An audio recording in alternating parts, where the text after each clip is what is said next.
오늘 이제 봉사자 헌신 예배인데요. 지난번에 광고한 대로 봉사자들을 세워 넣기만 하고 일만 하라고 이제 이렇게 했었는데, 그래서 헌신 예배를 좀 하고, 또 교회가 이제 이때까지 한 번도 그런 적은 없었던 것 같아요. 이제 부서에 그냥 알아서 일하시라고 했는데, 그래도 조금 전체적인 교회 질서나 흐름들을 좀 같이 우리가 공유하고 숙지하는 것이 전체적으로 일하는 데 도움이 되겠다 싶어서 오늘 이제 처음으로 이 시간들을 마련했습니다.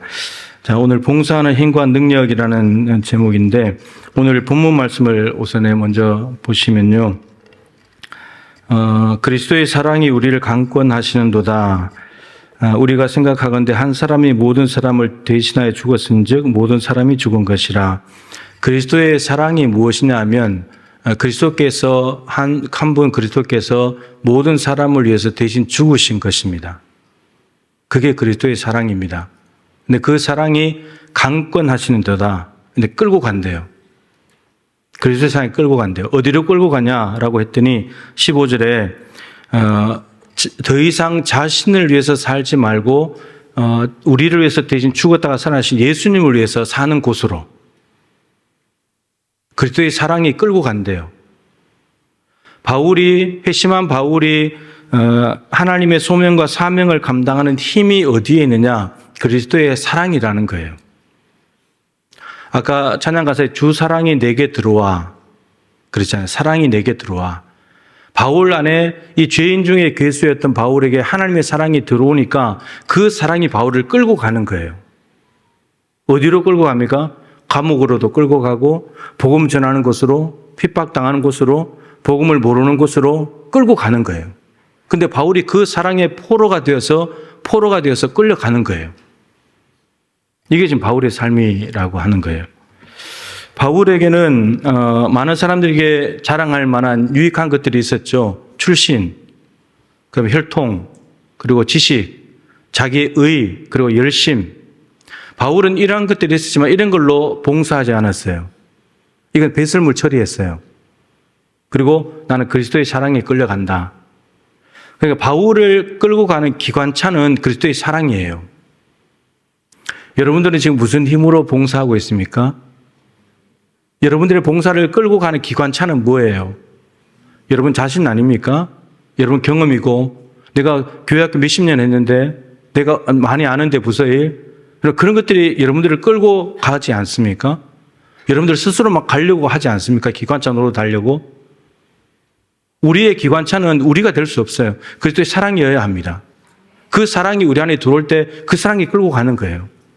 그 사랑이 향하는 곳들마다 바울은 그냥 가는 겁니다. 객차는 기관차가 가는 대로 가는 거예요. 객차는 주관하지 않아요. 운전하지 않아요. 그냥 연결만 돼 있고 끌려가는 거예요. 바울은 그리스도의 사랑에 붙잡혀가지고 그냥 간대요. 그리스도께서 이끄시는 대로. 이게 바울의 봉사하는 힘과 능력입니다. 안디옥에서 땅끝까지 바울의 사역을 이끌고 가는 기관차는 하나님으로부터 받은 사랑, 그거예요. 그러니까 우리가 봉사할 때 보면 이렇게 힘들고 지치고 막 그래서 항상 연말이 다가오면 내년엔 안 해야지. 그러다 보면 또 앉아있고 또 하고 있고 실제로 그만두기도 하고 그러는데 나를 뭐가 끌고 가느냐를 봐야 되는 거예요. 왜 그만두려고 하는지, 왜 내가 힘든지, 왜 내가 지금 지쳤는지, 그걸 돌아봐야 되는 거예요. 나 안에서 문제를 찾으려고 하지 말고, 문제는 하나님의 사랑이 내 안에 역사하고 있는가? 이걸 봐야 된다는 거예요. 그리스도의 은혜가 내 안에 있는가? 이것을 보는 것이 중요하다는 거죠. 우리의 지식과 경험과 노하우, 자신감으로 하게 되면 오래 못 갑니다. 필요할 수는 있지만 오래 못 가요. 요한복음 21장 15절부터 17절에 보면 부활하신 예수님께서 갈릴리 바다에서 고기 잡는 베드로에게 찾아오십니다. 나머지 6명도 더 있어요. 7명에게 찾아오시는데 베드로를 꼭 집어가지고 7명 앉아있는데 꼭 집어서 요한의 아들 시몬아, 네가 이 사람들보다 혹은 이것들보다 나를 더 사랑하느냐. 이 사람들이라고 하면 그 옆에 있는 6명의 고기 잡는 동료들, 그리고 이것들, 헬라어에는 중성이 있기 때문에 사물을 가리킬 수 있거든요. 그러면 배, 그물, 잡은 물고기, 그리고 이 생계를 유지하고 있는 이 바닷가, 이것보다 나를 더 사랑하느냐. 예수님께서 베드로에게 확인하신 것은 하나예요. 사랑하냐? 너 왜 나를 모른다고 했어? 갈릴리 바다 이미 초기에 다 버렸는데 왜 3년 뒤에 다시 그 자리에 가 있어? 아무 말씀 안 하셨어요. 그냥 너 나 사랑하냐? 주님, 내가 주님을 사랑한 줄 주님이 아십니다. 그래, 그럼 내 양 맡겨줄게. 주님을 사랑하는 마음을 확인하신 주님께서 그렇게 배신하고 부인하고 저주까지 했던 베드로에게 양들을 맡겨요. 맡길 수 없는 사람 아닙니까? 큰일 날 사람 아니에요? 또 무슨 일이 생기면 또 버리고 도망가겠지. 근데 너 정말 나 사랑하냐? 이전에 버렸던 거 다시 버릴 수 있어? 그거 확인 하나 하시고 내 양을 맡겨줄게. 그 양들은 유대인도 있고 이방인도 있고 가난한 사람들, 병든 자들, 죽은 사람들 전부 다 포함해서 사도행전을 보면 다 나오잖아요. 하나님과 사랑의 관계가 먼저 있어야지만 양들을 돌보는 힘과 능력을 얻게 된다는 말이에요. 여러분, 주님 사랑하세요? 주님과 사랑의 관계가 맺어져 있어요? 그게 돼 있으면 봉사하는 것은 그냥 하는 거예요. 개인적으로는 주님께서 저를 사랑하셨는데 주 사랑이 내게 들어와서 나를 바꿔 놔버렸어요. 저는 목회밖에 없어요. 다른 갈 수가 없어요. 그리스도의 사랑이 그렇게 큰데 다른 걸 할 게 없어요. 주님이 하라고 하는 걸 해야지. 그리스도의 사랑밖에 없어요.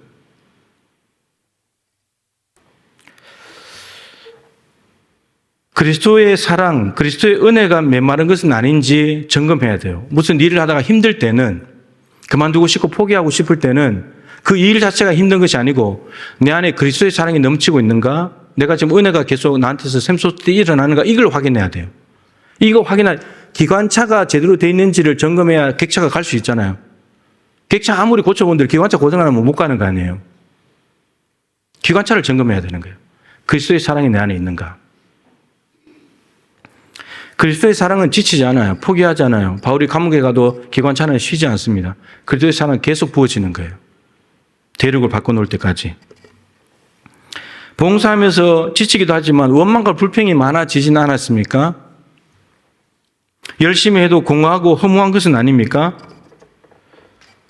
혹시 마르다의 자리에 있을지 모르겠어요. 일만 하는 거죠. 그러니까 힘든 거예요. 은혜를 받아야 이게 일이 되는 건데. 지난번에 그 컨설팅 하는 김성진 목사님 오셔가지고 얘기하시는 기획하신 분인데 수영로 교회 이야기를 했었죠. 수영로 교회. 예, 그러실 줄 알았어요. 기억이 나면 좋은데, 1,500명 분의 국수를 매주일마다 한다고요. 식당에서.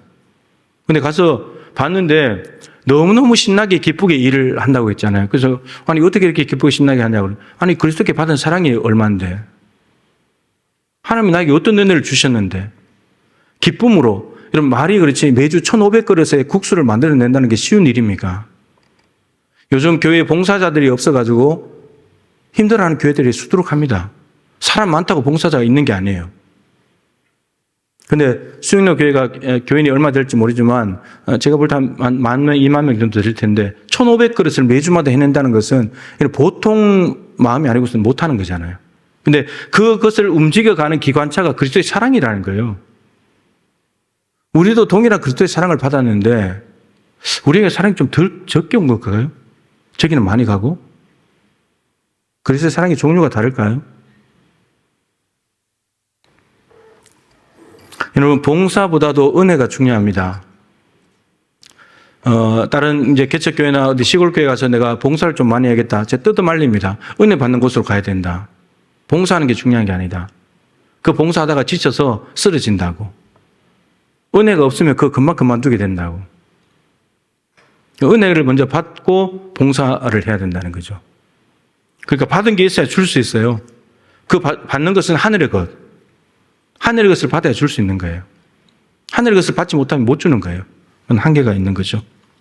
그래서 예배 말씀 기도라는 먼저 공급받는 자리로 가야 되겠다 하는 겁니다. 베드로가 그 고백하고 난 뒤에 성령을 받았어요. 그리스도 예수님께서 주와 그리스도가 되신 것을 명확히 고백하면서 이제 베드로는 양을 돌보기 시작해요. 아까 말씀 유대인도 돌보고 핍박하는 유대인들, 이방인들, 병든 사람들, 죽은 사람들 다 돌봐요. 가리지 않고. 그리스도의 사랑이 베드로를 끌고 가는 거예요. 바울을 끌고 가듯이. 자, 옆에 분에게 인사합시다. 은혜 받읍시다. 은혜가 힘입니다. 은혜가 능력입니다. 네. 자, 이제 설교를 마쳤습니다. 이제 세미나로 이제 가는데, 이제 좀 해야 될 일들을 전체 다 할 수는 없고요. 오늘 이제 예배 때 일부러 우리 장로님이 이제 소개도 하셨지만, 인도는 이제 예배부장님, 예배니까 예배부장님 일부러 부탁을 드렸고, 그리고 기도는 이제 교육부 팀장 하셨고요. 그다음 성경 봉독은 양육부, 중요한 부서잖아요. 양육부. 그다음에 이제 간증은 이제 기도하시는 부분 이렇게 했습니다. 그래서 우리 교회 오늘 제가 기도했지만 우리가 초점을 둬야 될 것이 기도, 목장, 그다음에 다음 세대. 이게 핵심사 이게 세 가지가. 그래서 여기 있는 분들을 이제 다 할 수는 없고 예배 순서가 또 다 없으니까 이렇게 이제 다양하게 좀 준비를 했고요. 자, 이제 오늘부터 할 텐데 우선 영상을 한 개 잠깐 보겠습니다. 37초짜리인데.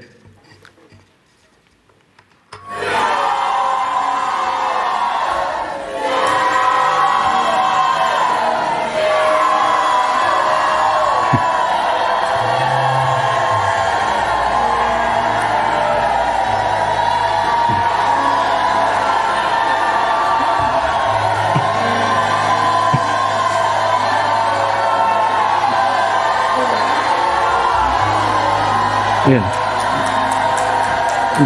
예. 저게 이제 세계로 금락교회 무슨 장면 같아요? 뭐 하기 전인 것 같아요, 지금? 예. 찬양 인도하기 전이에요. 찬양팀. 제가 이제 한 10년 조금 안 됐는데 우연히 이제 유튜브인가 이걸 보다가 세계로 금락교회의 영상을 한 개 봤는데 제가 그 영상을 찾으려고 했는데 못 찾았는데 어제 제가 혹시나 하고 내가 찾았는데 저거 찾아낸 건데 그때는 어떤 거냐면 이렇게 예배당에 앉아서 이렇게 남자들이 듬성듬성 앉아가지고 막 기도를 해요. 막 부흥회처럼 통성기도를 막 하는 거예요. 근데 이분들이 뭐 하는 분들이지? 이게 지금 예배 시간인가? 이렇게 막 했는데 나중에 나가는데 뭘 하냐? 버스 운전하시는 분들이에요. 교회 버스 수십 대가 움직이거든요, 저희가. 교인들이 막 엄청나게 많아가지고 수십 대가 움직이는데 여러분 버스 운전하러 가는데 뭐 주여 주여 부르고 기도할 필요가 있어요. 그냥 면허증 챙겨서 가면 되지. 그렇지 않겠어요? 운전만 잘하면 되지. 시간 맞춰서 와가지고 5분 전에 착해서 예열을 해가지고 가면 되지. 뭐 주여 주여 부르고 할 게 있어요. 여러분 저것이 늘 하나님의 은혜를 사모하고 하나님의 사랑을 힘입어서 봉사하겠다는 거예요. 운전은요 그냥 하는 거예요. 근데 그걸 하게 만드는 힘이 기도하고 하나님의 은혜를 구하는 건 거예요.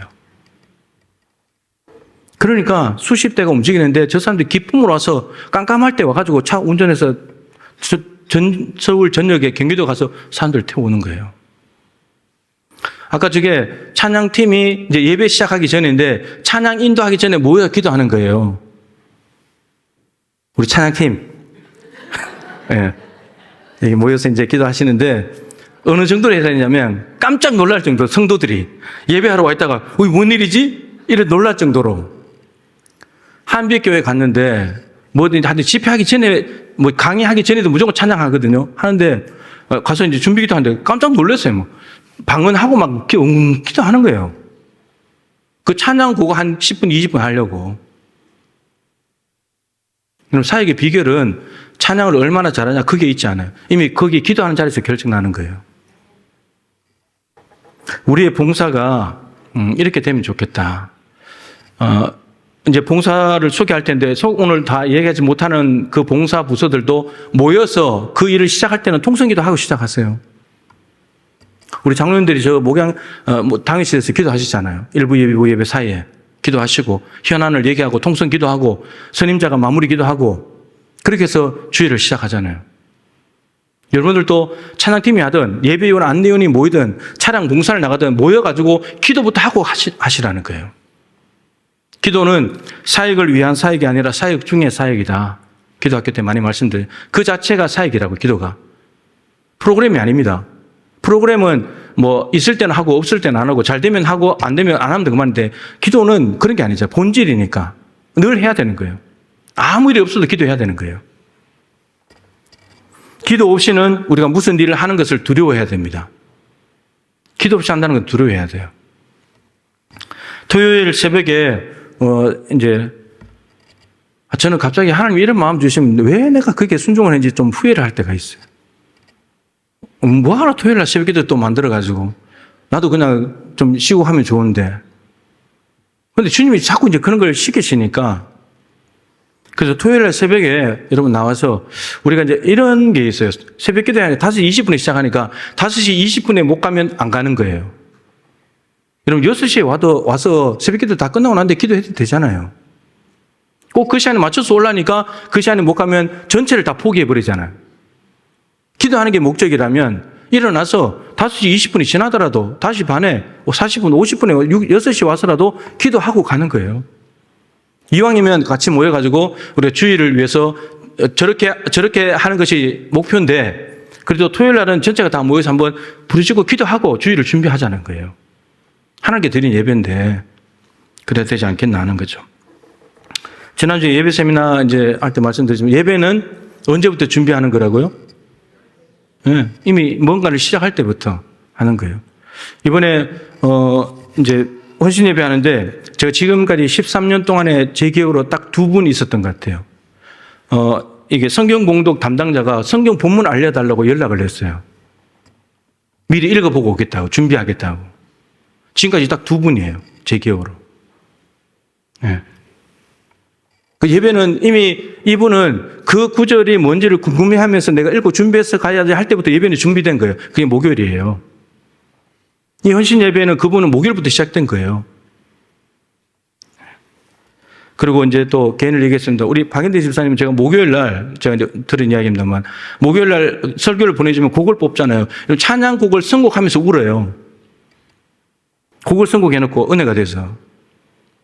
여러분들 오늘 기도도 하시고 하시는데 여러분들 기도하시잖아요. 기도문 다 써놓고 은혜가 됩니까, 여러분? 여러분이 쓴 기도에 감격이 돼요? 안 되나 보네. 이게 은혜가 돼야 되는 거예요. 찬양곡을 뽑아놨는데 아니 부르지도 않았어. 여기 와서 사람들하고 맞춰보지도 않았는데 혼자서 부르다 우는 거예요. 이 예배가 시작되는 거예요, 예배가. 우리가 하나님 앞에 예배를 이렇게 준비하자는 거예요, 이렇게.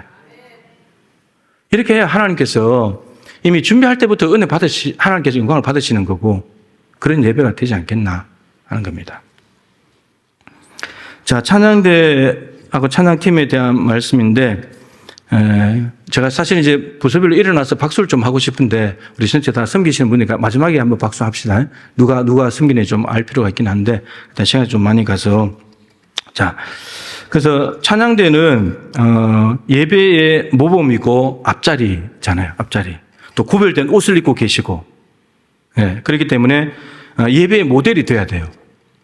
그래서 이제 오늘 또 보니까 꼬리가 굉장히 길더라고요. 지휘자가 서서 이제 저 자리 정돈하는데 계속 들어오고 있어요. 띄엄띄엄. 예. 그래서 제가 지난번에 몇 년 전에 말씀드렸는데 내려와서 저 헌금함 밖에 있는 헌금함에 딱 기다리고 서서 다 내려오면 그 다음에 이제 일괄적으로 딱 들어와서 앉아 있어야 된다고. 근데 들어와서 어떤 분이 줄 수 있는데 천천히 몇 분씩 이렇게 들어오더라고요. 예. 이러면 이제 보기가, 모양새가 안 좋은 거예요. 그래서 딱 내려와서 다 모였으면 딱 들어와서 딱 앉으면 그로 딱 안 움직여야 돼요. 찬양대는 모범이니까. 그리고 구별된 옷을 입고 있기 때문에 금방 표가 나요. 움직이면. 그리고 찬양을 하신데 영적 전쟁의 제일 선봉에 있는 사람들이에요. 예배를 시작하겠습니다 하고 성령이 반주가 딱 나오는 순간에 영적 전쟁이 시작되는 거예요. 네. 이 예배당 안에 있는 어둠의 세력들이 물러가는 거예요. 그래야 예배 온 사람들이 은혜를 받기 시작하는 거죠. 굉장히 중요한 위치에 있는 거예요.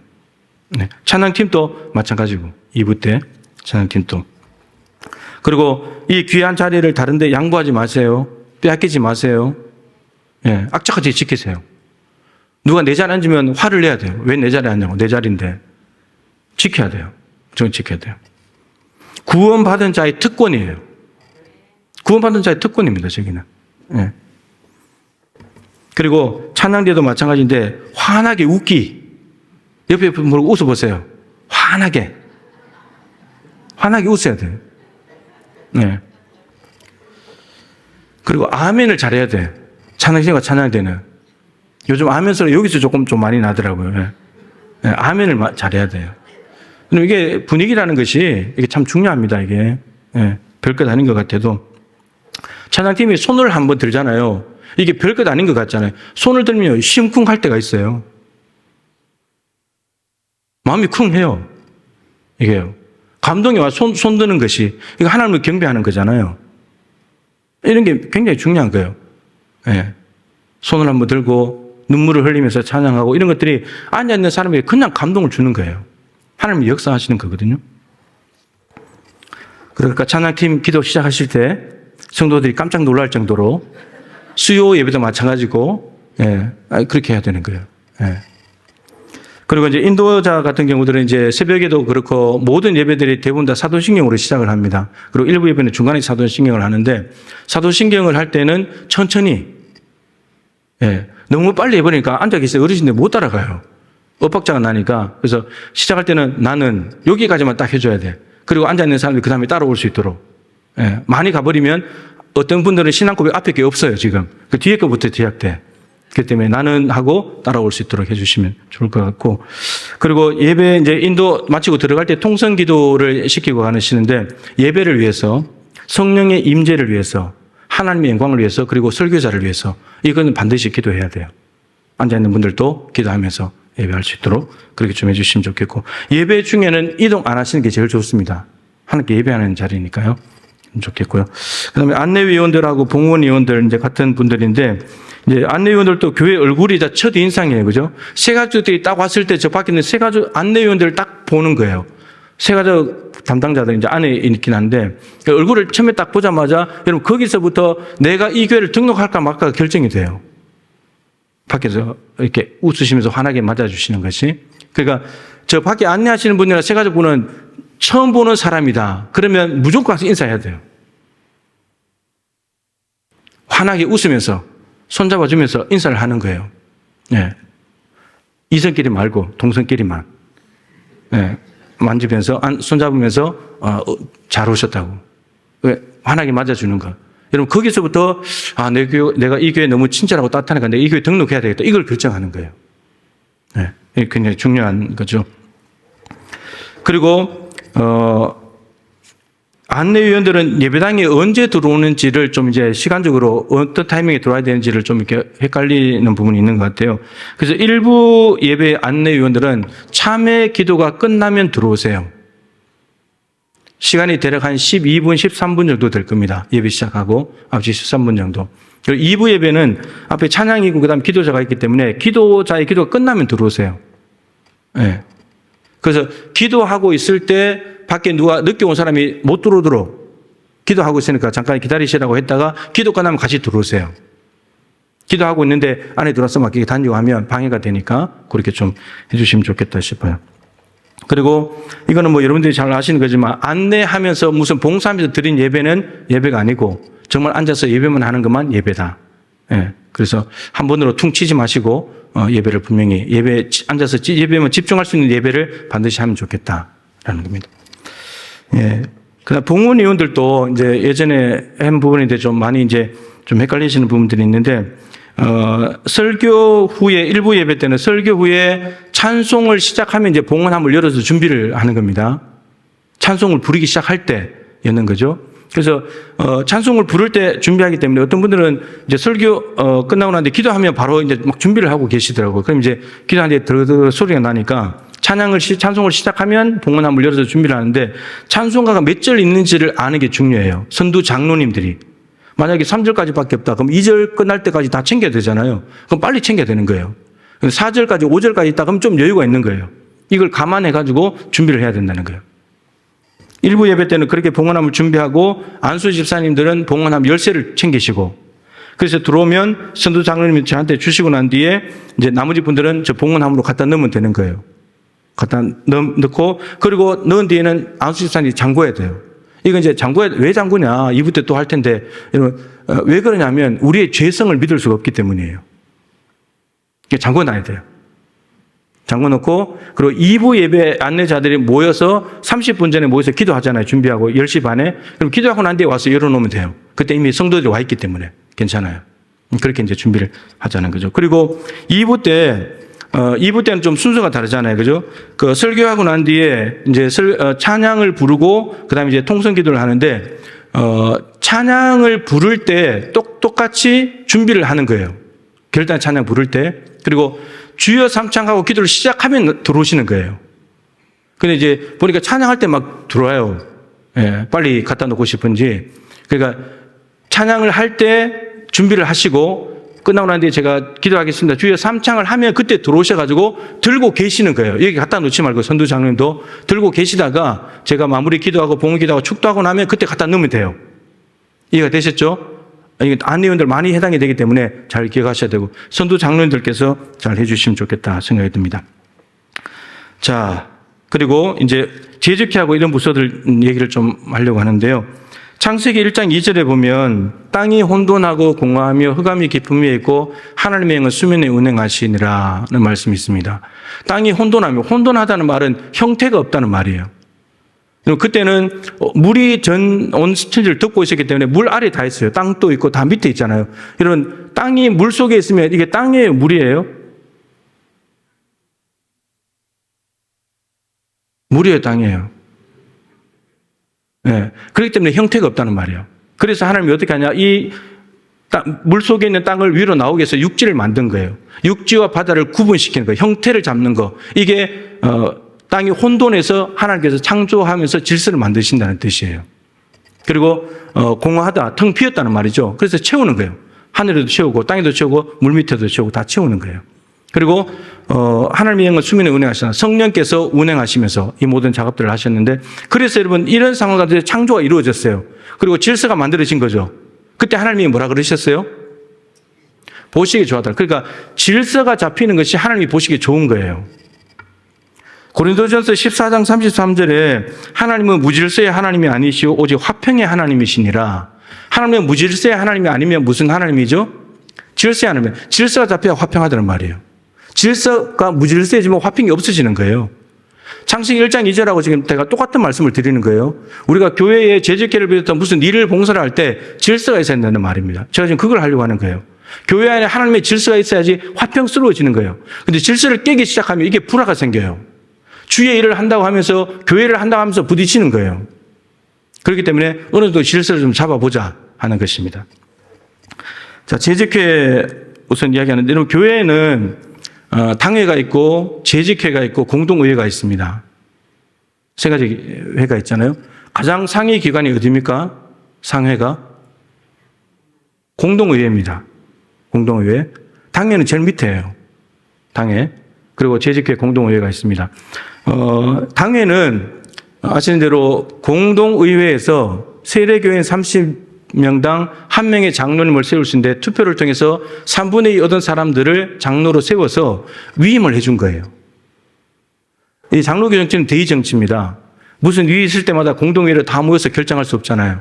그래서 당회에서 프로그램, 목회, 행사 등을 계획을 세우고 거기에 맞게 예산을 짜면 재직회 결의와 공동의회 결의를 거쳐서 당회가 거의 다 세부적으로 시행을 하는 겁니다. 위임해 준 거예요. 우리가 일이 있을 때마다 못 모으니까 당회에서 알아서 잘 해주십시오. 위임을 해준 거예요. 그럼 당회가 책임지고 해야 되는 거예요. 책임감을 가지고. 근데 당회가 해야 될 일들은 교인들에게 관심을 가지는 거예요. 예배에 대한 부분들, 헌금을 어떻게 할 것인가, 헌금에 대한 방안들도 당회에서 해야 되고요. 재정을 감독해야 되고요. 노회나 총회 총대들을 선정하는 것도 당회에서 해야 될 일이고, 그 다음에 권징, 무슨 교회에 무슨 문제가 일으켰을 때 권징하는 것도 당회가 하는 거고요. 그 다음 부동산을 관리하는 것도 당회가 하는 일입니다. 이게 교회 헌법에 그렇게 되어 있어요. 그럼 재직회는 뭘 하냐? 공동의회에서 결의된 예산을 집행하는 거예요.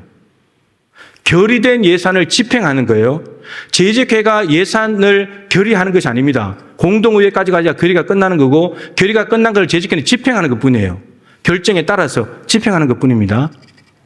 그리고 일반 수지의 예산 결산을 재직회가 다 합니다. 재직회가 하고요. 그 다음에 특별헌금, 우리 재직회 결의를 받아야 지출할 수 있잖아요. 특별헌금 그렇게 하고요. 그 다음에 부동산 매매할 때는 재직회 결의가 있어야 됩니다.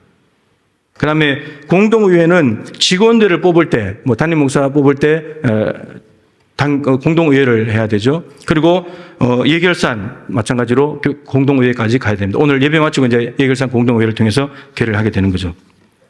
이게 이제 기본적인 이제 업무이고 교회의 절차입니다. 부장과 팀장의 역할에 대해서 제가 좀 빨리 이야기를 할게요. 방금도 말씀드렸는데 당회는 정책 당회를 통해서 목회, 사업, 행사 등을 결의를 합니다. 그런데 예산을 세우죠. 그러면 예결산위원회에서 예산을 세워옵니다. 목회 결정된 사항을 따라서 세우면 당회가 결의하고 재직회 결의하고 공동회의까지 결의를 합니다. 그러면 결의된 범위 내에서 이제 세부적으로 1월 달부터 시작해서 목회, 사업, 행사, 예산 등을 실행을 하는 거죠. 실행을 합니다. 그리고 경우에 따라서는 행사하고 예산까지도 당회에서 어느 정도 결의를 할 때가 있습니다. 어느 정도까지만 쓰자 결의할 때가 있어요. 그리고 혹은 행사는 그 부서에 담당 부서에 맡겨줍니다. 그리고 예산은 재정부에 위임하기도 합니다. 뭐 범위 내에서 하면 되니까 하면 되고요.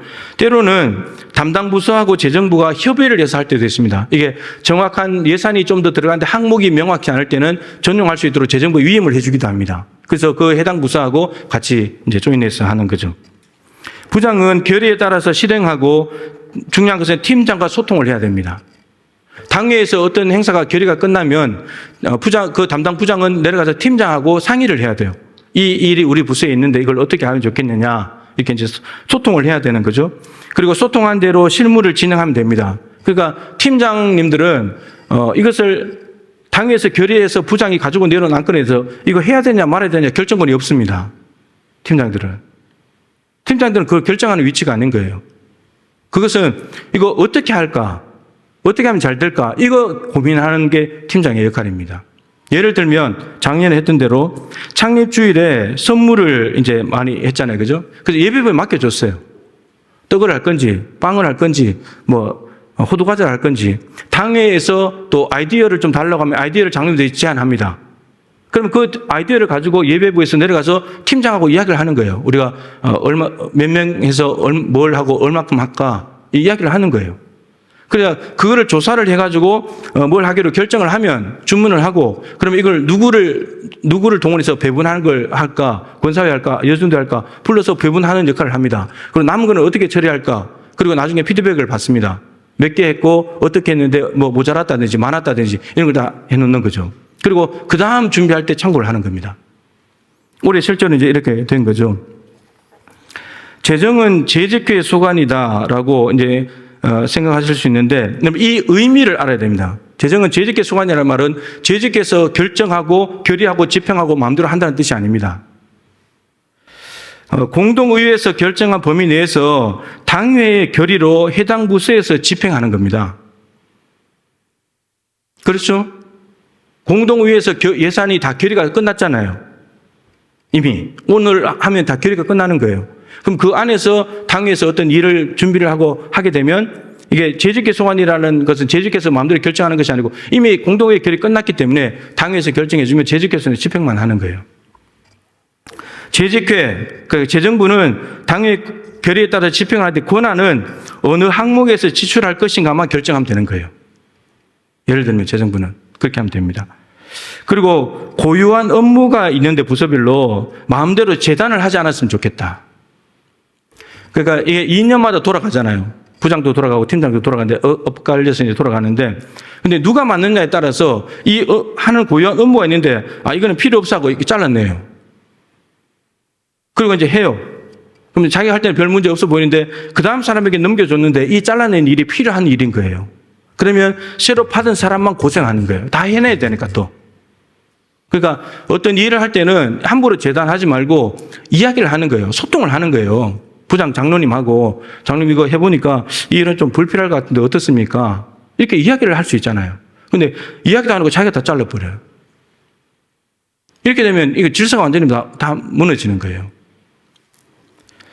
부서의 일이나 다른 의견이 발생했을 때는 가능하면 당장 변경할 수 있는 것도 있죠. 근데 당장 변경하기보다는 현 질서 안에서 부장을 통해서 당회에 전달이 되도록. 이것도 작년에 있었던 일을 그대로 하면 예배부가 정책 당회를 하는데 절기 창립주일 이런 선물들이 너무 많다. 물가도 오르고 너무 많은 것도 있고 한 부분이 있어서 조금 좀 조절하면 좋겠다. 이렇게 말했는데 당장 줄일 수 있죠. 그 생각이 그 의견이 보일 때 당장 줄일 수 있지만 그렇게 하지 않고 정책당회까지 왔어요. 그리고 정책당회 때 예배부장님이 건의를 했어요. 좀 너무 많아서 좀 줄이는 게 좋을 것 같습니다. 그래서 줄였어요. 결정해가지고. 이렇게 일을 처리하는 거예요. 네. 중간에 그렇게 할 수도 있어요. 그런 것들 바꾸기가 쉽잖아요. 그 법이 정해진 것도 아니니까. 근데 업무에 불편하거나 혹은 수정할 부분이 있을 때 이런 일이 있을 때는 절차를 생각해야 되죠. 규정이 어떻게 되어 있는가. 이런 규정은 우리가 만들어서 결의해 놓은 건데 불편한 일이 생겼다고 당장 불편하다고 규정도 바꾸지 않고 규정을 어기하면서 해버리게 되면 이거는 우리가 스스로 무질서하게 되는 거고 이렇게 되는 거예요. 그렇기 때문에 어떤 일이 생겼을 때 바로 바꿀 수 있는 요소도 있지만 그렇지 않고 규정의 어떤 부분을 고쳐야 된다면 시간이 좀 지나서 바꿀 수 있는 기회가 있을 때까지 가야 되는 거예요. 그래서 건의해가지고 절차를 통해서 바꾸면 좋겠다 하는 겁니다.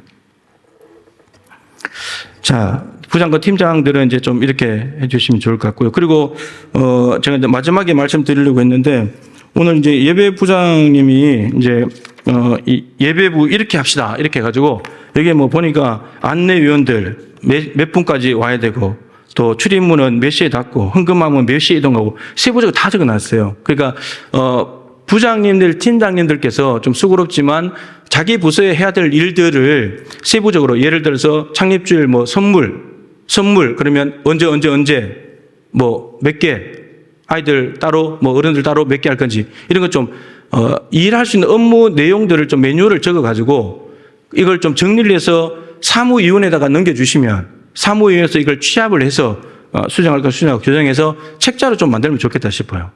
그래서 이 책자를 만들어 놓으면 2년마다 바뀌어도 그거 전달해 주면 됩니다. 우리 업무가 이렇다고. 그리고 업데이트 될 부분이 있으면 업데이트 하면 되는 거고. 그러니까 이런 것 없이 이제 하던 일을 넘겨주고 구두로만 전달하니까 전달하는 것도 있고 안 하는 것도 있고 막 이게 우왕좌왕 되는 부분들이 있는 거예요. 주님의 일을 그렇게 하면 안 되잖아요. 네. 그래서 이런 부분들을 좀 신경 써주십사 부탁드리고 교회학교 이제 좀 말씀을 드릴 텐데 교회학교는 교회 안에 작은 교회예요. 교회 안에 있는 작은 교회. 우리 교회에 유치부, 아동부, 청년부 작은 교회가 4개 있는 거예요. 교회 안에, 동부교회 안에 작은 교회가 4개 있는 거예요. 교역자들은 부서의 담임 목사예요. 교회 안에 작은 교회니까 그 작은 교회를 맡고 있는 담임 목사예요. 그런 마음으로 일해야 돼요. 그런 마음으로. 설교에 목숨을 걸어야 돼요. 제가 이제 내일 산상기도에 가서 이제 설교에 대한 부분들 또 주의 일을 하는 부분에 대해서 제가 아주 많이 이야기를 할 거예요. 이렇게 하면 좋겠다. 이야기를 많이 할 거예요. 그리고 목회자들은 이제 방향을 제시하는 거예요. 디모데후서 2장 15절인데도 너는 진리의 말씀을 옳게 분별하며 부끄러울 것이 없는 일꾼으로 인정된 자로 자신을 하나님 앞에 드리기를 힘쓰라. 진리의 말씀을 옳게 분별한다는 말은 길을 닦는다는 말이에요. 길을 닦는다는 목회자가 길을 잘 닦아야 돼요. 진리의 길을. 성경의 길을, 말씀의 길을 잘 닦아놔야지 성도들이 글로 오는 거예요. 교회학교 아이들이 글로 오는 거예요. 설교에 목숨 걸어야 되는 거예요. 이 말은 설교자가, 목회자가 길을 잘못 닦아놔버리면 몰살당하는 거예요. 몰살하는 거예요. 그래서 여러분들도 목회자를 위해서 기도해야 되죠. 목회자는 설교자이기 때문에 설교에 목숨 걸고 준비해야 됩니다. 네. 제가 늘 마음에는 있지만 잘 못했는데 이제 부교역자들 설교하면 제가 코멘트를 좀 하려고 그래요. 네, 이런 부분 좀 이렇게 하면 좋겠다고. 나도 잘 못하지만 그래도 서로 그렇게 하면서 좀 이제 발전되어 가면 좋겠다. 이렇게 생각이 듭니다. 그리고 지도 장로님들은 부서의 영적 아버지예요. 자기 부서의 영적 아버지입니다. 아버지는 넓은 가슴을 가져야 돼요. 선생님들도 품고 아이들도 다 품을 수 있는 넓은 가슴을 가져야 돼요. 그래서 기도해야 되고요. 격려해 줘야 되고요. 지도 장로님이 누구냐에 따라서 이제 좀 부서들마다 모양이 좀 다르긴 한데 요즘 이제 어떤 분 보니까 이제 교사들 식사도 이제 사주면서 장로님들이 막 그렇게 하시더라고요. 그래서 제가 속으로는 박수를 쳐드렸어요. 참 잘하신다. 예. 장로님들은 그런 거 하시면 좋을 것 같아요. 기도해주고 격려해주고 밥 사주고 그러면 됩니다. 필요한 거 채워주고 자리 지키고 그리고 장로님들은 당회로 연결되는 통로예요. 자기가 맡은 교회학교 부서에 작은 교회에 무슨 일인가를 보고 이건 당회를 통해서 처리를 해야 되겠다. 도움을 받아야겠다. 그러면 당회에 올라오는 거예요. 직통으로 이제 저한테 막 연락 오고 다른 부목사한테 연락하고 이런 것보다도 단계를 거쳐서 오면 좋겠다 하는 거죠. 그리고 부장님은 교육자를 돕는 거죠. 그러니까 제가 우리 교육자들에게 늘 주문하는 게 뭐냐면 부장하고 소통을 많이 해야 된다. 부장하고 대화가 돼야 된다. 부장하고 대화가 안 돼버리면 교사들 어떻게 움직일 거냐. 부장하고 이야기가 돼야 된다. 맞춰야 되고, 그리고 아까 말씀드린 교육자는 큰 방향을 제시하는 거예요. 이런 방향으로 가면 좋겠다. 제가 우리 부교육자들이 부서에서 뭘 일을 한다고 저한테 제안을 하면 제가 딱 보고 방향성만 딱 제시해주고 무조건 해보라 그래요. 실패하더라도 해라. 해봐야 된다. 얼마나 기도하면서 준비했겠습니까? 해보라는 거예요. 그래서 부장님들이 교육자들하고 소통을 많이 해야 돼요. 소통을 해서 이 두 부분부터가 의견의 일치를 봐야 돼요. 그리고 부장은 그걸 가지고 교사들에게 이야기해서 교사들을 같은 말, 같은 마음, 같은 뜻으로 묶어야 돼요. 교회의 힘은 탁월한 한 사람이 잘하는 그런 것에 있지 않고요. 교인들이 같은 말, 같은 마음, 같은 뜻으로 합할 때 힘이 생기는 겁니다. 그 힘은 정말 무시무시한 힘입니다. 여리고도 무너뜨려요. 그런 힘만 모을 수만 있다면 그런 겁니다. 그래서 아까 말씀드린 어떻게 하면 잘 되게 할 수 있을까? 목회자가 뭘 하면서 이런 방향으로 가면 좋겠다 그러는데 어떻게 하면 그게 잘 되게 할 수 있을까? 부장과 교사는 이걸 고민해야 되는 거예요. 그리고 실제 프로그램, 행사, 예배, 구체적인 준비들은 다 부장과 교사들이 하는 거죠. 교육자는 말씀에 집중하고 설교에 집중하고 성경 공부에 집중하고 영적인 방향을 안내할 수 있도록 그에 집중하는 거죠. 교사들은 교육자의 방향을 잘 숙지하고 부장과 마찬가지로 같은 말, 같은 마음, 같은 뜻으로 하나가 되어야 됩니다. 교사들이 분열되기 시작하면 힘들어져요. 다 힘들어집니다. 교회 안에 작은 교회잖아요. 작은 교회가 거기도 힘들어질 수 있거든요. 마음이 달라지면. 같은 마음을 가지는 게 매우 중요합니다. 가장 중요한 일은 맡겨주신 아이들을 돌보는 일이죠. 우리 교사들은. 그러니까 그리스도의 사랑을 자꾸 점검해야 돼요. 나 안에 사랑이 움직이고 있는가, 사랑이 있는가, 이걸 늘 점검해야 됩니다. 그리고 당부사항은 이제 2월 4일 날 당회에서 이미 좀 날짜를 다르게 결정해놨는데 한 자리로 모아서 하려고 이제 날짜만 바꾼 건데 목자 마을장 및 교사 교육 대회가 있습니다. 2월 4일 날 오후 예배 때 제가 설교를 하고 3시에 강사가 오셔서 하는데 소그룹에 아주 전문가가 옵니다. 총신대 교수님인데 그때 목자 마을장 교사들 다 참석해 주시면 좋겠습니다. 소그룹 교회 학교도 반 하는 게 소그룹이잖아요. 목장도 소그룹이고 그 잘할 수 있도록 전문가를 모셔다가 좀 말씀을 듣고자 합니다. 그리고 교사들은 결석을 하면 안 되죠. 아까 우리 방희태 집사님이 잠깐 이야기했는데 찬양 인도하면서 제가 늘 했던 말 했잖아요. 양에게 제일 위험한 것은 뭐죠? 목자가 없는 거. 반 아이들에게 제일 위험한 것은 교사가 없는 거예요. 교사가 결석하면 그 양들이 위험에 처해지는 겁니다. 그래서 교사들은 결석하지 않고 참석하는 게 제일 중요합니다. 요즘 이제 들어보면 이제 아이들이 학원 간다고 뭐 때문에 못 한다 그러면 자꾸 이제 양보해주는 그런 분위기가 좀 있는 것 같더라고요. 양보할 것이 있고 안 할 것이 있어요. 예. 자꾸 양보하기 시작하면 끝도 없거든요. 인간은 편해지려고 하기 때문에 계속해서 이제 자기 뜻대로 해달라고 아이들이 요구하기 때문에 해야 될 게 분명히 해야 된다고 이야기를 해야 돼요. 그게 교육이잖아요. 교육이니까. 교육 안 해도 된다면 그냥 내버려 두면 되는 거예요. 근데 교육이니까 교육을 해야 되니까요. 그리고 간식 어느 부서라고 이제 얘기는 안 하겠습니다. 간식은 제가 사실 청년부 하면서 교사할 때만 해도 늘 간식, 이거 아이들 매주 줘야 되냐, 얼마만큼 줘야 되냐, 이건 늘 고민이었거든요. 근데 여러분 간식을 많이 주는 부서가 있는데 간식을 안 줘도 아이들이 교회에 올까요? 올까요? 안 올까요? 계속 안 주면요. 매주마다 간식 주는데 간식 안 주면. 그러니까 여러분 간식으로 아이들을 붙잡을 수 없어요. 이게 분명해야 됩니다. 아이들을 복음으로 붙잡아야지 매주 간식 주는 것으로 못 붙잡아요. 한계가 있습니다. 아이들이 간식을 들고 다니지 안 먹고 사탕 먹으면 이빨 썩는다고 부모들은 걱정하고요. 그래서 조금만 이제 간식을 물론 안 줄 수는 없어요. 그죠? 안 줄 수 있는데 좀 주는 것을 지혜롭게 효과적으로 하자는 거예요. 매주 주는 것을 2주에 한 번씩 두 번 줄 것을 한 번 몰아서 한 번 잘 주는 거예요. 한 번 좋은 걸로.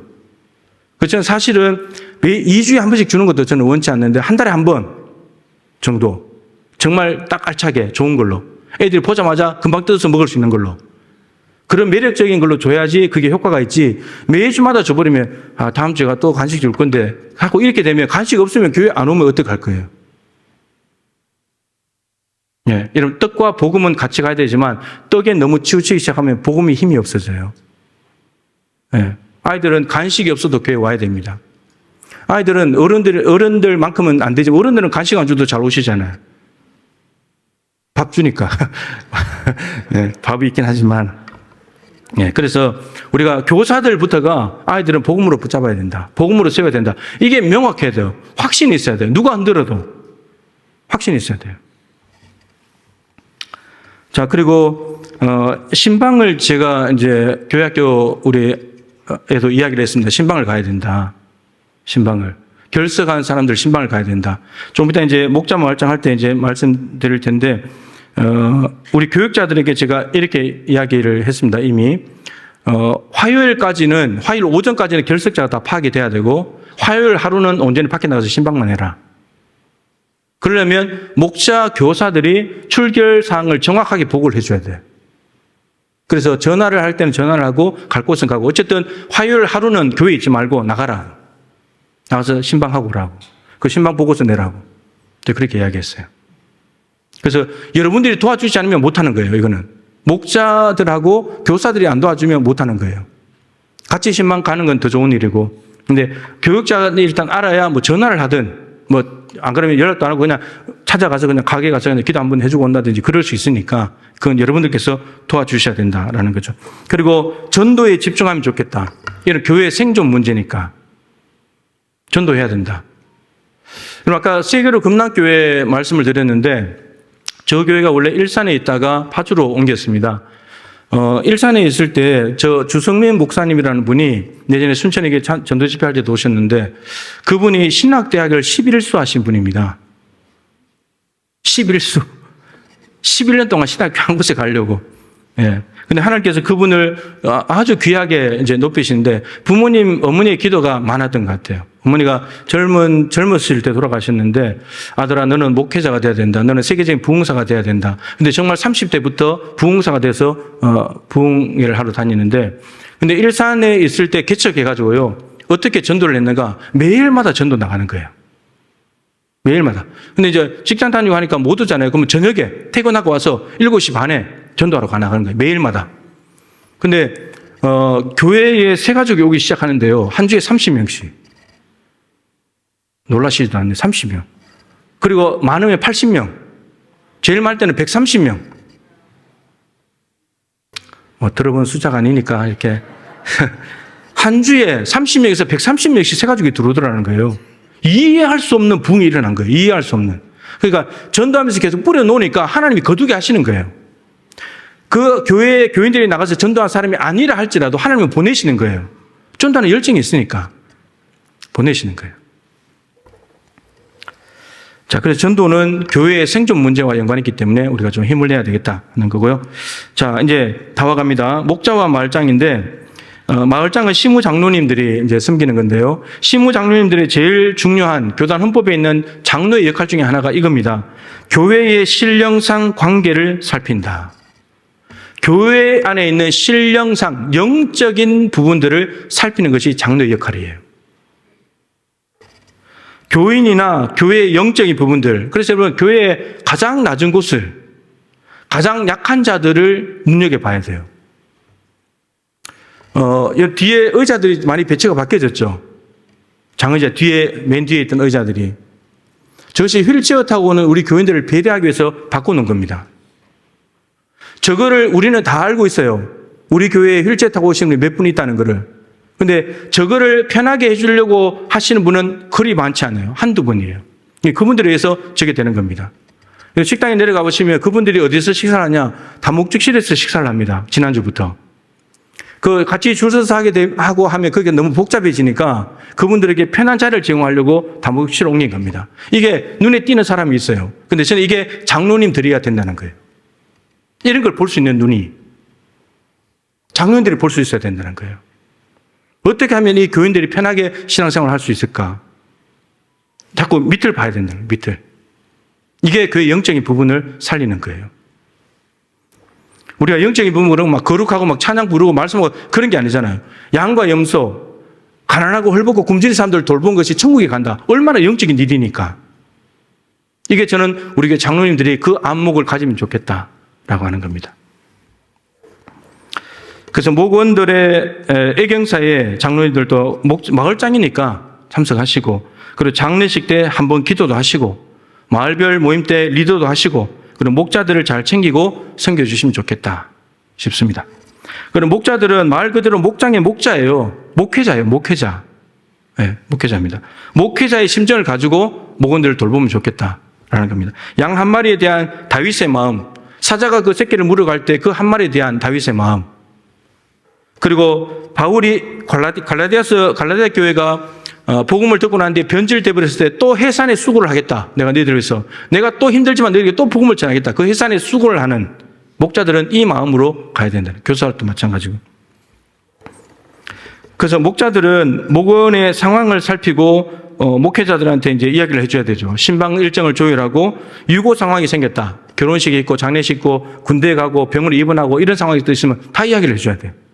네. 알리지 말라고 그래도 이야기는 해줘야 돼요. 그리고 우리가 공개적으로 할지 말지는 우리가 결정할 거니까요. 다 알려는 줘야 돼요. 네. 목회자들이 알 수 있도록. 그리고 목장 지원비가 이제 작년에 비해서 올해 줄어들었는데 이미 말씀드린 대로 목원들에게 신방을 가거나 필요할 때 그 비용으로 쓰시도록. 그리고 목장별 모임할 때는 교회에서 식사를 다 드리겠다라는 겁니다. 그렇게 해주시면 좋겠고요.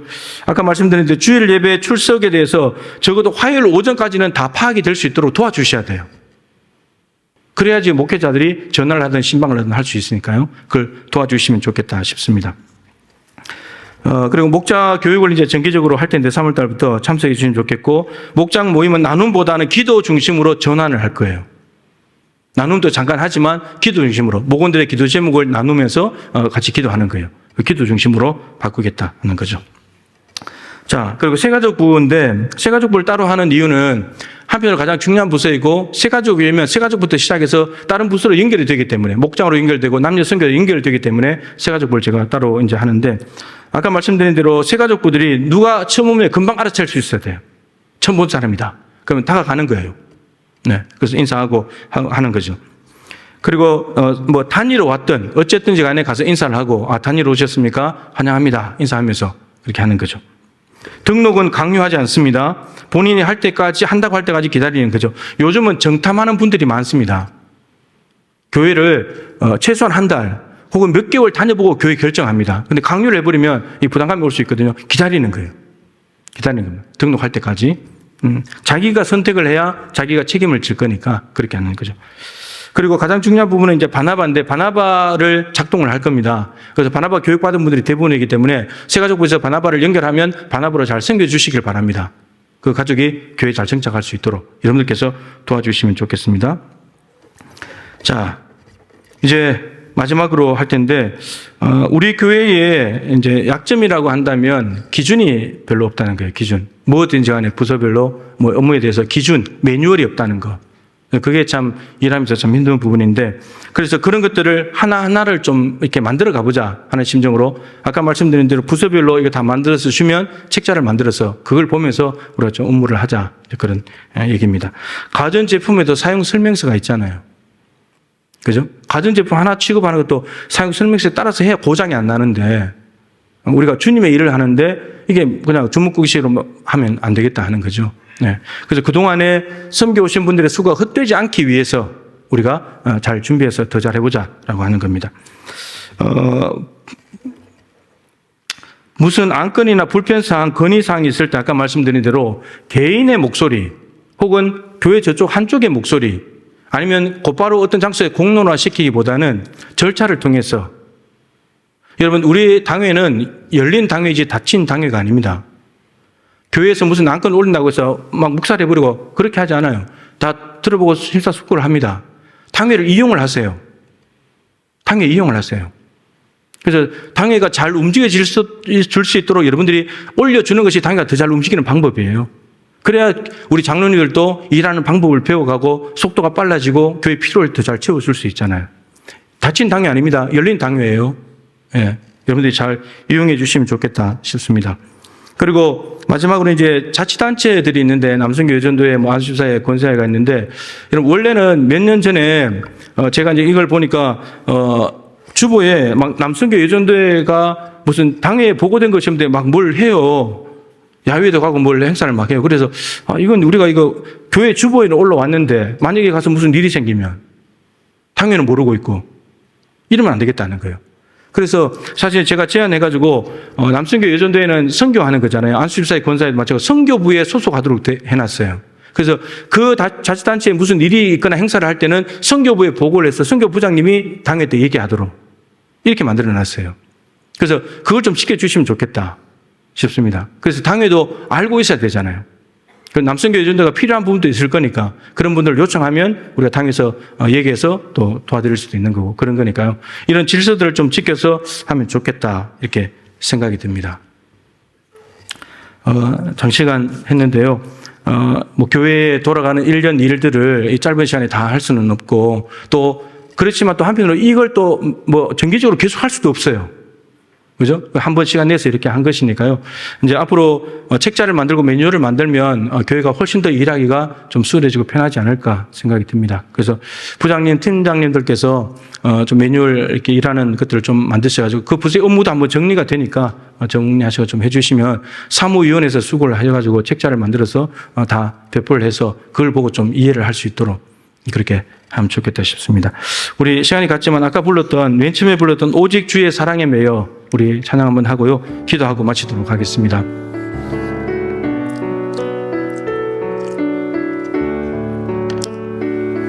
네, 찬양팀은 얼른 나와야 돼요.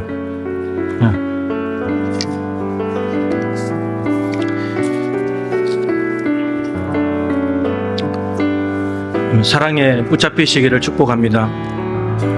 오직 주의 사랑에 매여 내 영 기뻐 노래합니다. 이 소망의 언덕 기쁨의 땅에서 주께 사랑 드립니다. 오직 주의 임재 안에 갇혀 아멘. 내 영 기뻐 찬양합니다. 이 소명의 언덕 거룩한 땅에서 주께 경배드립니다. 주께서 주신 모든 은혜 주께서 주신 모든 은혜 나는 말할 수 없네. 내 영혼 즐거이 주 따르렵니다. 주께 내 삶들 주께서 주신 모든 은혜 주께서 주신 모든 은혜 나는 말할 수 없네. 내 영혼 즐거이 주 따르렵니다. 주께 삶 드립니다. 우리 한번 통성으로 간절하게 기도합시다. 여러분, 우리가 다니는 회사에서 사장이 일을 맡겨도 돈 하나 벌려고 얼마나 열심히 일을 합니까? 근데 만왕의 왕이시고 우리를 아들까지 주셔서 구원하신 주님께서 맡겨주신 일입니다. 그 일을 우리가 정말 정성도 없이 성의도 없이 그냥 해온 대로 되는 대로 편한 대로 하고 싶은 대로 할 수는 없지 않겠습니까? 우리가 주님께서 맡겨주신 그 사명을 감당할 때 정말 우리가 마음을 찢는 심정으로 우리가 열심히 하지 못하고 게으름 피우고 핑계대고 쉬운 것만 골라서 하고 힘든 건 남에게 시키고 그랬던 부분이 있다면 내 자리를 성실하게 지키지 못한 것이 있다면 주님 앞에 용서를 구합시다. 그리고 하나님 올해 힘을 다하여 달려가야 되겠는데 그리스도의 사랑이라는 기관차에 끌려가고 싶습니다. 은혜에 사로잡혀서 가고 싶습니다. 사랑의 포로가 되고 싶습니다. 그냥 사랑 상관없이 내 마음대로 가는 내가 기관차가 돼서 쩔쩔매면서 힘겨워하면서 가는 것이 아니라 그리스도의 사랑이라는 기관차에 매면 그냥 가는 것인데, 저는 그러한 헌신과 봉사의 삶을 통해서 이 소명의 언덕에서 하나님을 영화롭게 할 수 있는 우리 모든 봉사자들이 되게 하여 주시옵소서. 혼자서 못합니다. 옆에 분이 같이 해주기 때문에 힘을 내서 하는 거예요. 옆에 분도 축복하면서 기도하십시오. 하나님 옆에 분도 잘 감당하게 도와주십시오. 저분이 힘을 내서야 나도 힘을 내겠습니다. 같이 힘내서 가겠습니다. 서로 동력하여서 몸된 교를 아름답게 세워나갈 수 있도록 도와주십시오. 우리 주님의 이름을 한번 간절히 부르고 기도하도록 하겠습니다. 기도하겠습니다. 주여! 하나님 아버지, 2024년도를 시작하면서 봉사자들이 세워졌고 봉사자들이 오늘 헌신을 다짐하며 예배하고 또한 우리가 어떻게 살게 될 것인가 세미나를 통해서 교회 안에 이런저런 이루어지는 일들을 살펴보았습니다. 하나님 아버지, 우리가 주님께서 맡겨주신 일들을 어떻게 했습니까? 하나님 너무나 게으르고 나태하게 한 것은 아닙니까? 불성실했던 것은 아닙니까? 요령 피우고 꾀부리고 핑계대고 합리화시키고 정당화시키면서 정말 잘 못한 것은 없습니까? 월급을 주는 곳에서 일을 해도 이렇게 일을 안 할 때도 있을 텐데 정말 혼신의 힘을 다해서 할 수 있는 우리가 되기를 원합니다. 봉사자들이 되기를 원합니다. 하나님의 사랑이 이끌리기를 원합니다. 하나님 신발을 벗고 주님께서 이끄신 대로 나아갈 수 있기를 원합니다. 도와주십시오. 그래야 해서 올해 맡겨주신 사명들, 그 사명의 자리에서 주님의 이름을 높여드리며 주님께서 원하시는 일을 이루어드릴 수 있도록 도와주십시오. 하나님 아버지, 열심을 다하여 충성할 때 하나님 홀로 영광을 받아 주옵소서. 기도하며 준비하게 도와주십시오. 통성으로 합심하여 기도하면서 준비해 나갈 수 있도록 도와주십시오. 그래서 정말 앞에 예배 한 번 한 번, 봉사 한 번 한 번이 우리 하나님의 영광이고 하나님의 기쁨이 되는 그런 신앙생활을 해나갈 수 있도록 도와주시고 마지막까지 이 경주를 완주할 수 있도록 도와주시옵소서. 하나님 아버지, 2024년도를 시작하면서 교회에 많은 봉사자들이 또 해를 거듭하면서 또 새롭게 섬기고 봉사하게 되었습니다. 진심으로 축복합니다. 이분들이 있기에 주어진 자리에서 최선을 다하기에 몸된 교회가 그래도 아름답게 조금씩이나마 세워져 가고 있습니다. 하나님, 혹시 우리가 주님께서 맡겨주신 일인데 요령 피우고 꾀부리고 핑계대고 합리화시키고 불성실하게 행한 것은 없습니까? 장로가 똑같은 마음으로 하려고 하는 것은 아닙니까? 주님, 우리를 불쌍히 여기시고 그리스도의 사랑이라는 기관차에 그냥 끌려가기를 원합니다. 사랑이 이끄시는 대로. 우리에게 주신 사랑이 너무 크기 때문에 이제 나 자신을 위해서 살 수 없습니다. 주님을 위해서 살겠습니다. 몸된 교회의 든든히 세워짐을 위해서 살겠습니다. 주님의 기쁨과 영광을 위해서 살겠습니다. 주님, 이 다짐들이 올해 연말까지 기관차의 힘으로 끝까지 갈 수 있도록 도와주십시오. 우리가 힘들고 어려운 순간이 올 것입니다. 왜 힘들지 않겠습니까? 그럴 때마다 내 안에 그리스도의 사랑이 있는가? 내가 은혜에 젖어 있는가? 그것을 확인하게 도와주시고 그것을 확인할 때 우리는 다시 일어나서 가게 될 것입니다. 기관차를 잘 수리하면 객차는 따라가게 되어 있습니다. 주여, 우리로 하여금 이 한 해 동안 그리스도의 사랑에 이끌려서 달려가야 될 그 목표 지점까지 완주할 수 있도록 도와주시옵소서. 하나님, 나 혼자 잘한다고 교회가 잘 되겠습니까? 서로 잘해야 되겠습니다. 격려해주고 기도해주고 위로해주면서 손잡고 함께 가야 되겠습니다. 옆에 많은 동력자들이 있습니다. 축복하면서 주님의 기쁨과 영광을 위해서 달려가는 모든 봉사자들이 되게 하여 주옵소서. 하나님은 질서의 하나님이십니다. 우리 교회가 질서 안에서 하나님이 주신 일들을 잘 감당해 나갈 수 있기를 간절히 소망합니다. 좀 힘을 빼고 겸손하게 기도하면서 하나님의 은혜를 구하여서 서로 협력하여 주님의 몸된 교회가 장성한 분량에 이룰 수 있도록 은혜 베풀어 주시옵소서. 한 주일 동안도 세상 속에서 장애물과 한계 상황을 만났을 때 돌파하는 믿음으로 승리케 하시고 다음 주에 승리의 계가를 부르며 만날 수 있도록 도와주시옵소서. 지금은 주 예수 그리스도의 크신 은혜와 우리 하나님 아버지의 증량할 수 없는 사랑하심과 보혜사 성령님의 교통하시며 충만하심이 주님께서 맡겨주신 사명 그리스도의 사랑으로 은혜의 힘으로 마지막까지 잘 감당하여 몸된 교회를 아름답게 세우고 주님 앞에 큰 영광 올려드리기를 소망하는 동북의 모든 봉사자 한 분 한 분 머리 위에 섬기시는 각 부서마다 계획마다 항상 함께하여 주시기를 간절히 축원하옵나이다. 아멘.